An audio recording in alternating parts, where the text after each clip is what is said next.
Hey, hey, hey, welcome back to another episode of Collab with Kiva. I'm excited to talk about today's topic, which is using project-based work to grow your service-based business. And I'm talking about this because I feel that this is something that's overlooked. And I think there's some parts to it that, in my experience, people need a little bit more fleshing out. So let's dive in. Project-based work can look differently for each of us, depending obviously on what our business is, what we do, what services we offer, all of that kind of good stuff. The key here is, in many instances for project-based work, there's a definitive start date and there's a definitive end date. This is not retainer work where it's ongoing month after month. It might be, hey, this is a project that's 2 days versus I need someone to work with me for 4 weeks on this particular project or 4 months. Whatever it is, it can look differently. And I want to talk about this because I feel that there are business owners that are overlooking this as a means of growing their business, growing their revenue, and also growing their experience. And I say this because I've recently been looking for some people to assist with some project-based work. And one of the key things that I find is that people do not know how to price their services.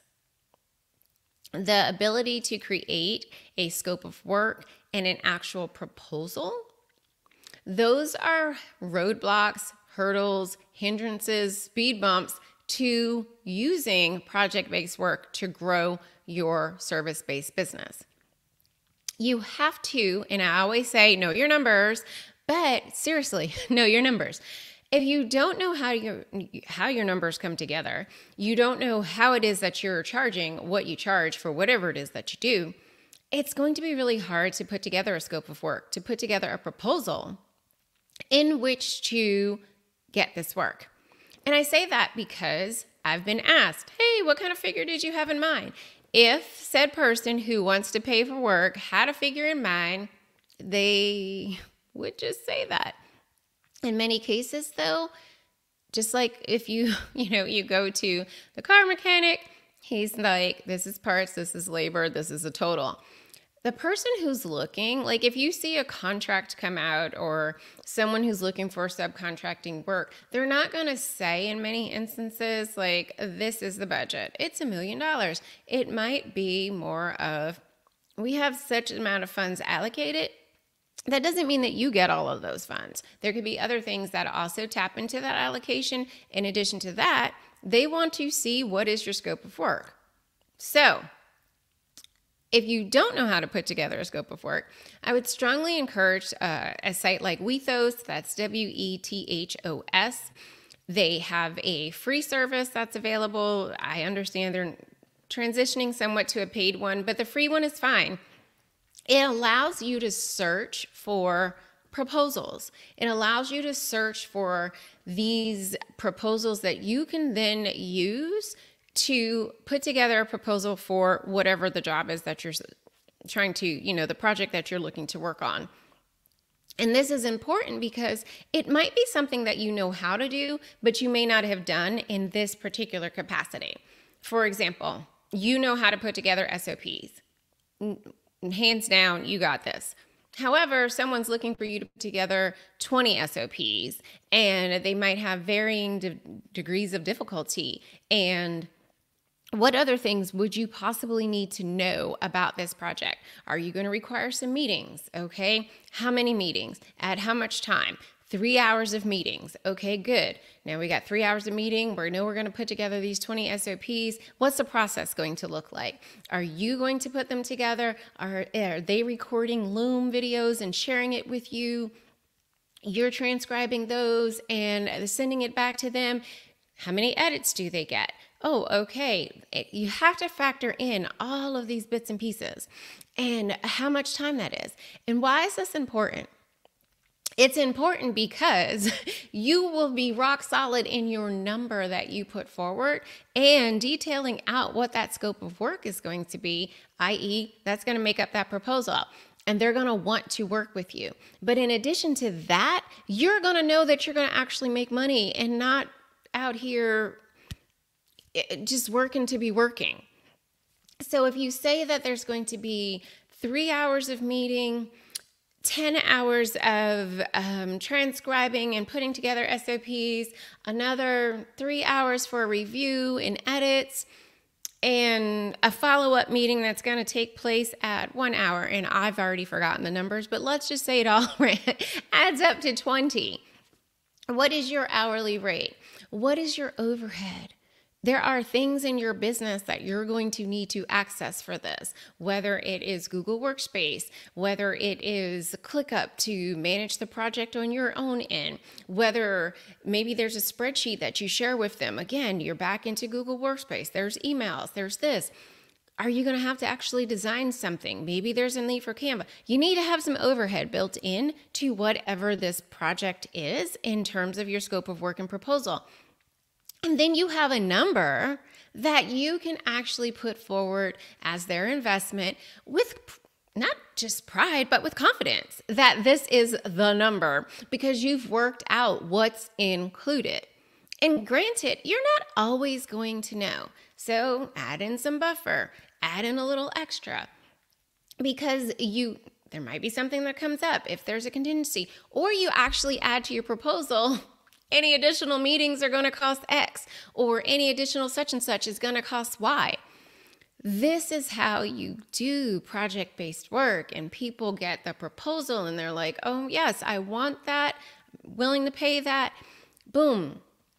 Project-based work for some people is more preferred than retainer work. They don't want to be in someone's business all the time. They like the variety. They like the different things that they may come across. Whatever the situation is, though, you need to know how to put together scope of work, folks. You need to know how to put together a proposal so that people can actually engage in this type of work with you. And I feel that a part of project-based work can also come, like there's that subcontractor component of working with someone like myself. Like recently I subcontracted out a piece of work that I was doing for a client to a colleague of mine because A, I didn't have the bandwidth to do it, and B, she does this. I know that she's way better at it than I am. But, it's like being able to do that, it adds revenue to your business. It adds another referral to your business. It adds more work under your belt to your business. And for some people, I see they're frustrated. They're not finding clients and this isn't happening fast enough, or a client leaves or something along those lines. But in many instances, they overlook project-based work. There are people out there who are running businesses that might feel overwhelmed. They need someone to step in for this project or for this aspect of something. Don't cut off your nose to spite your face just looking for retainer clients. Understand that there are other things that do exist out there and other ways in which you can grow your business. But it has to make sense. It has to make sense. Your proposal needs to make sense. Your scope of work needs to make sense. All of these things must come together and make sense for this to be an actual means for you to grow your service-based business. And I think it's important to just understand that level of collaboration does exist. There are some of us who don't want to do all these things. I had someone reach out to me on it's about a platform that I'm trained in, I'm certified in. I don't always use it though. I know someone else who uses it on a regular basis. So I'm like, hey, got this opportunity. Are you open? I've had the meeting with the people. They're reaching out to me. They want to work with me.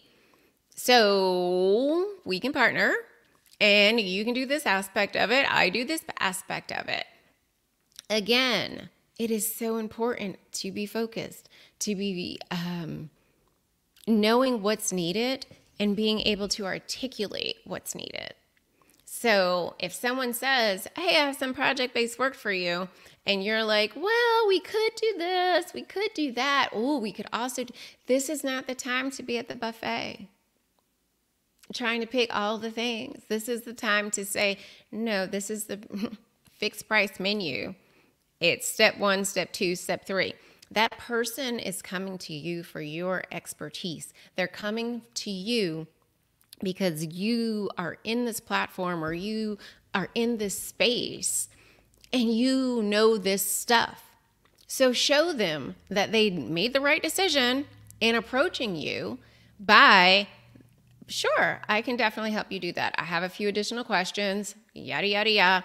Great. Based on this information, step 1, step 2, step 3, it's going to take this long. It's going to cost this much. Thank you. That's all I needed. And also remember, when it comes to subcontracting, please don't go adding in all your marketing and all these other costs. Like your subcontractor rate in most cases is about half of what your regular rate is.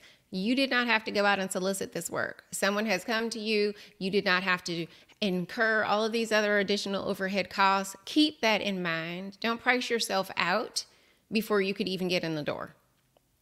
So all of this goes back to, though, you need to know your numbers and what your price is in order to be able to develop a comprehensive proposal and scope of work and actually detail out what's going to be included in that deliverable. So know your numbers, get a gauge. How long do these things take? Write out what the steps are and what you envision these things taking. Is it going to take an hour? Is it going to take 3 hours?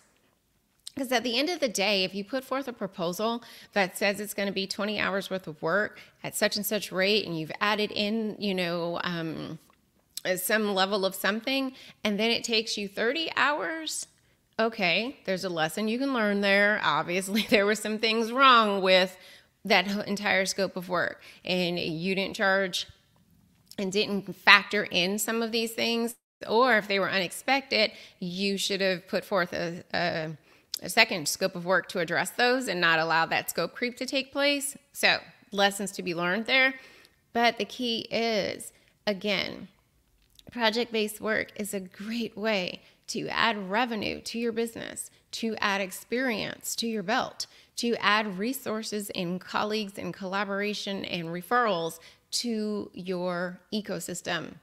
So do not overlook it in the search, the hunt, the elusive hunt it feels like for some days of that retainer work. There are projects. People are in need of your expertise in areas. Help them put together their launch plan because their launch feels overwhelming and it's too many pieces and they don't know what they are. You're great at that. Detail it out for them. Give them the schedule for it. They will pay you for that. But you need to know how long it's going to take you to do that. Okay? There are people who need help with hiring.